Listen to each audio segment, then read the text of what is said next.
Class example 4.34. The graph below represents a rational function that can be written in the form f of x is equal to g of x over h of x, where g and h are linear. Determine an equation for y is equal to f of x. So to start, let's write down just a general function for our new equation. So let's write f of x is equal to a, and then I'm going to write x minus just b for a second, over x minus c. And just kind of remind myself about the characteristics when it's written in this form.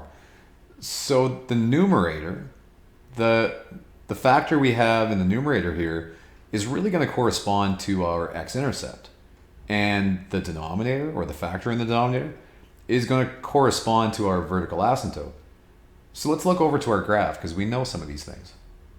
So we have an x-intercept at 4, and we have a vertical asymptote at x is equal to -1. So let's fill in what we know. So say this is a, and then this would become x minus 4 over x plus 1, because our vertical asymptote was -1. So this case now we're close to having our equation. We just need to solve for a. And what I'm going to do here too, instead of writing this as f of x, I'm going to write this as y for a second, just so it's a bit more familiar. Now what we're going to do is replace the x and the y's with known values for x and y. So we're going to grab a point from the graph. So I'm going to grab this point here at 6, 0, because the 6 is my y value and the 0 is my x value. Now you can grab any point you like as long as you know it crosses through somewhere nice in your graph. Like this one is probably a good point to choose. What I would recommend is don't choose any x-intercepts though. That just runs into problems with the algebra here. It isn't going to work out. But we're going to grab our y-intercept. So instead of y, we're going to write 6 is equal to a times 0 minus 4 over 0 plus 1.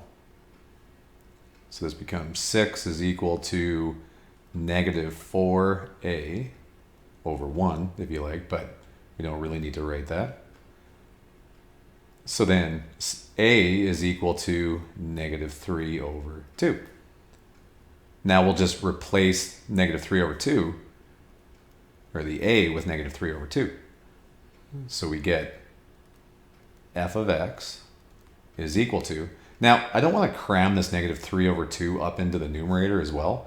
So I'm just going to separate this out as -3 up in the numerator times x minus 4 over 2 and then x plus 1.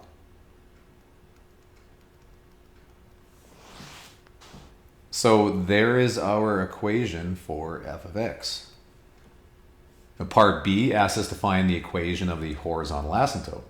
Well, that's easy. Now that we have it written in this form, the horizontal asymptote is just going to be our coefficients.